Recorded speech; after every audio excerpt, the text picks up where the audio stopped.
Dito naman tayo sa update sa pagpapatupad ng Report Card Survey 2.0. Ating tatalakayin kasama si Secretary Ernesto Perez, Director General ng Anti-Red Tape Authority o ARTA. Secretary Perez, welcome back sa Bagong Pilipinas ngayon. Magandang umaga, Ninyam. Magandang umaga po sa ating lahat. Okay, paano po nakatulong itong Report Card Survey 2.0 sa patuloy na pagpapabuti sa serbisyo ng mga ahensya po ng gobyerno at mga lokal na pamahalaan? Ano ang ilan sa mga pangunahing pagbabago po or innovations na ipinakilala dito sa RCS 2.0 kumpara po dito sa naunang version nito? Ito pong RCS 2.0 ay gumamit po tayo ng standardized version para ma-rate po natin o mag-grade natin yung mga serbisyo na ginagawa ng mga ahensya ng gobyerno. Ito po, standardized system po, unlike before, na kanya-kanya sila ng survey form. But this time, with the Anti-Red Tape Authority as the agency tasked to implement this, ginawa po nating standardize ito. Kaya in-expand po natin yung coverage dun sa last year from 50 pilot agencies. Ngayon po in-expand natin ito into 860 government agencies. Kasama po dito yung local government units. Malaki po ang nakita nating potensyal dito kapag ang ating mga stakeholders, yung mga nag-apply ng permits at licenses sa ahensya ng gobyerno at sa local government units, pag alam nila na meron silang pagkakataon na i-grade o i-rate yung kind of service na nakuha nila sa ahensya, yung ating mga kasamahan sa gobyerno will be more responsive, will be more prepared para bigyan ng tamang serbisyo ang ating publiko. Sec, medyo malaki yun, from 50 pilot agencies to 860, napakalaking jump po nito. We're pretty sure marami pong challenges na kakaharapin itong expansion na ito at ano nga po ba itong mga pangunahing hamon na kinakaharap ng ating mga ahensya at lokal na pamahalaan sa pagpapatupad ng RCS 2.0 at paano po sila tinutulungan ng ARTA?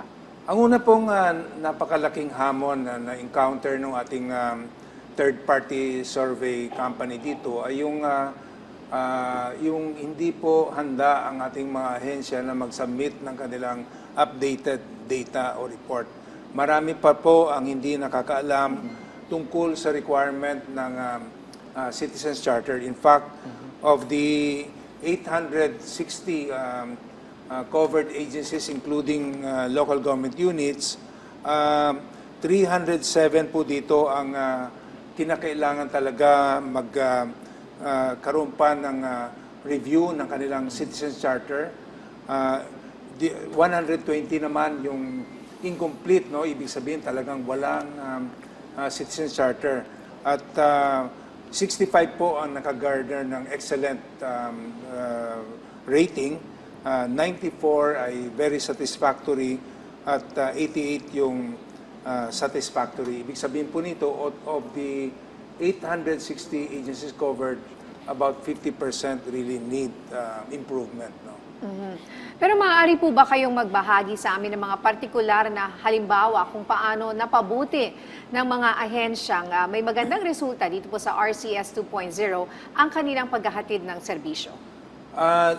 Gusto ko po i-highlight yung positive, no, na kapag yung ahensya ay na-rate ng excellent, ibig sabihin dito, fully compliant sila doon sa ease of doing business law with focus on the Citizens Charter.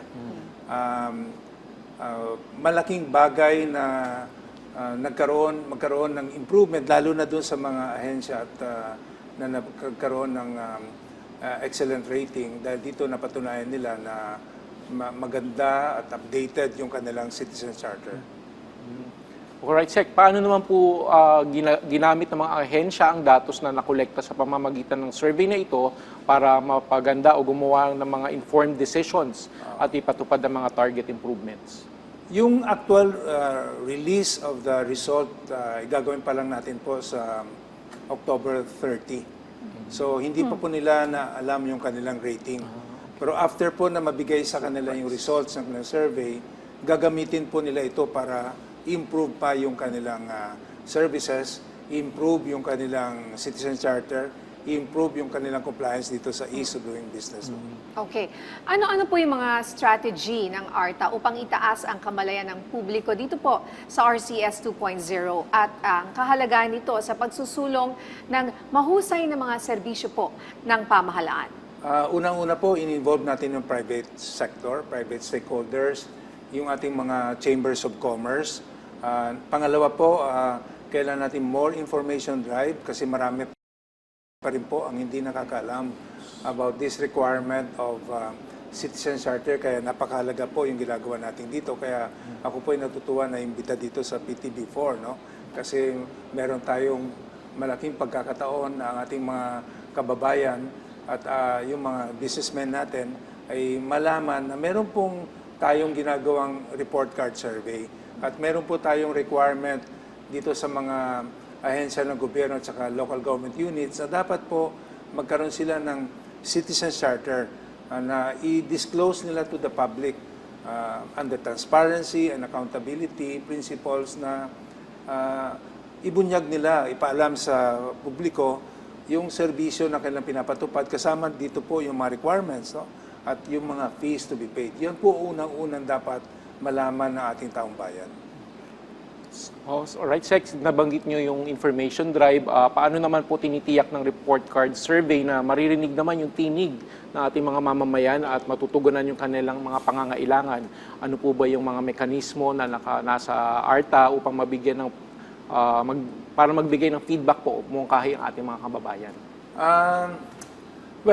Unang-una po itong report card survey ay magbibigay ng pagkakataon sa sino man na merong transaksyon sa ahensya ng gobyerno at sa local government unit na i-rate. Parang ito po ay 85 or above. Kasi pag i-rate nila ng 85, ibig sabihin at least outstanding yung, at least very satisfactory yung kanilang rating.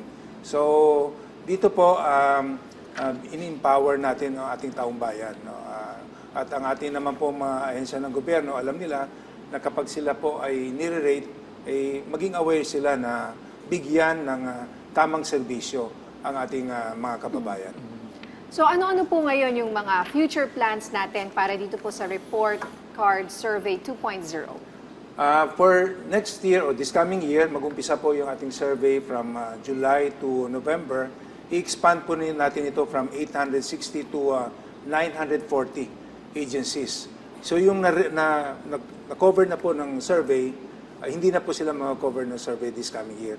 Ito na po yung mga ahensya na hindi pa natin nako-cover. So, ang ating pong gagawin, patuloy po tayo sa pagkakaroon ng itong mga town hall meetings sa iba't ibang probinsya, iba't ibang riyon. Inimbita po natin yung ating mga mayors, barangay leaders at private sector. At dito din po natin, hina-highlight po natin yung pag-comply ng mga local government units ito sa Electronic Business One-Stop Shop. Kung saan ang pagkuha po ng permit dapat ay sa loob lang ng isang oras or even ang target po natin 10 minutes ay makuha na ng ating mga negosyante yung kanilang business permit. At dahil po dito sa ating kampanya na ginawa, this year po ang ating target is 100 local government units. No? At so far, 97 local government units ay confirmed na compliant dito sa Electronic Business One-Stop Shop. Sir, nabanggit niyo yung Electronic Business One-Stop Shop, no? Talagang coming from sa gobyerno partner, talagang napakarami pa pong proseso yung kailangan natin i-streamline. Ayan po yung reality, talagang marami pang trabahong gagawin si ARTA po. Gaano ka-importante, sir, yung digitalization naman sa mga proseso natin sa gobyerno? Marami po tayong, nakakatanggap tayo ng reklamo about delays, red tape. Ang scientific way really of fighting red tape in the process ay for all government services and processes to be streamlined and digitalized. Ito pong compliance ng local government unit sa pag-set up at pag-operationalize ng Electronic Business One-Stop Shop is a clear manifestation of their compliance to the directive not only of ARTA but of our President na dapat po ang proseso ay streamlined and digitalized. So dito po, clear example ito, na pag ang isang local government unit ay may operationalized electronic business one-stop shop, meaning end-to-end, mabilis po ang pag-release ng business permit from anywhere. No? Ang isang aplikante, makukuha niya yung kanyang business permit, hindi na siya kailangang pumila sa munisipyo, pwede siya mag-apply anywhere in the world at makukuha niya yung kanyang business permit sa isang local government unit. Follow up lang, partner, Sir Sec, kasi di ba, tama yun, nagdi-digitalize tayo, pinapabilis po natin yung proseso. Pero paano po natin binabalanse naman yung mga requirements sa batas tulad sa mga audit rules po? Alam natin very strict yung COA na rules natin. Paano natin nare-reconcile or nababalanse po yung pagpapabilis ng proseso at the same time compliance with the applicable laws? Ang ARTA po ay maganda ang ating kolaborasyon sa Commission on Audit. On the issue na may issue dyan, open naman po sila. In fact, nire-recognize na ng Commission on Audit yung digital signature. Hindi na po dapat ito ay maging sagabal para maging ang LGU ay hindi makapag-comply dito sa requirement ng Electronic Business One-Stop Shop. Okay, actually, tinry ko rin yan eh. Actually, isa po ako sa mga nakapag-benefit dun sa ease of doing business, mga business permit na yan. In fairness, bilis ako taga na. Quezon City. So I was able to, to apply. Hinihintay ko pa, kunyari, may sa mga ibang businesses kasi, no, for example. But ilalagay mo lang talaga doon. Pero syempre, yung mga ibang requirements doon, kailangan may appearance because, for example, you have to get your, you have to pay. For example, your community tax certificate or yung mga tax na binabayaran. Kailangan, bago ka mag-apply online, hindi rin ganun kadali. Kailangan, kompleto muna yung requirements mo. Tatanungin ka nila, before you apply, meron ka ba nito? 1, 2, 3, 4, 5. Or else, baliwala. So, kailangan kompleto ka ng requirements. Pero yung pag ang isang local government unit ay merong electronic business one-stop shop, ang submission nito ng mga documents ay online. Yes, it's Pati online yung pagbayad ng fees ay dapat online. So, hindi mag-start yung processing pag hindi kompleto yung Yes. dokumento na sinamit. Kaya nga, ang Quezon City sinasabi po na pag-renewal ng business permit, it can be done in less than a minute, 10 seconds po nga sabi nila kasi pre-approve ito eh. Ang submission, additional requirement o kaya yung verification can be done after na ma-issue na yung renewed business permit nila. Sana nga yung 1 minute, ano? Napakabilis po nun. Oo. Okay. Sa ngayon, paano po ang pakikipag-ugnayan ng ARTA sa ibang mga ahensya at organisasyon para po matiyak ang matagumpay na pagpapatupad po nitong RCS 2.0? Unang-una po, sa mga Chambers of Commerce, lumalagda po tayo ng agreement sa kanila para gawin silang ARTA Champions. Gagawin po natin silang channel para yung mga negosyante na mayroong pag-alinlangan na magreklamo diretso, pwede nila idaan sa Chamber of Commerce. At number 2 po, palagi tayong mayroong summit, Ease of Doing Business Summit from Luzon, Visayas, and Mindanao. Ito pong October 28 to 30, magkakaroon po tayo ng Ease of Doing Business Convention. 3 days po ito, imbitado po yung ating private sector at ating mga partner agencies. On October 30 naman po, magkakaroon po tayo ng awarding ceremony doon po sa mga nakakuha ng outstanding at saka very satisfactory rating doon po sa ating report card survey. Napaubo akong ganun eh. Kasama dyan sigurado ang DSWD. Meron po, yan. Huwag mo muna itanong, baka hindi kami kasama, partner. Lalabas pa lang Di nila ba yung pwedeng results. i-announce yung iba? Curious Malalaman kami. na lang po natin sa, I-announce sa na lang nila suspense. sa yan. awarding Okay. ceremony. Okay, mensahe at paalala nyo na lang po sa ating mga kababayan. Mga kababayan, ang ating pong Pangulo ay palagi pong inuutos sa lahat ng ahensya ng gobyerno na ang proseso at ang serbisyo ay dapat streamlined and digitalized. Replace red tape with red carpet. So, sama-sama po natin, magtulungan po tayo para talaga nating mapatupad itong mga programa na nabanggit kanina ng Anti-Red Tape Authority, dapat implement po natin ito.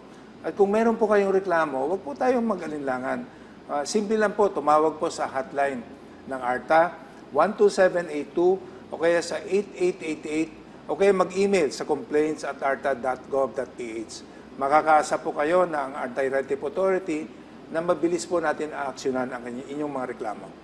Okay, maraming salamat po sa inyong oras, Secretary Ernesto Perez, Director General ng Anti-Red Tape Authority or ARTA.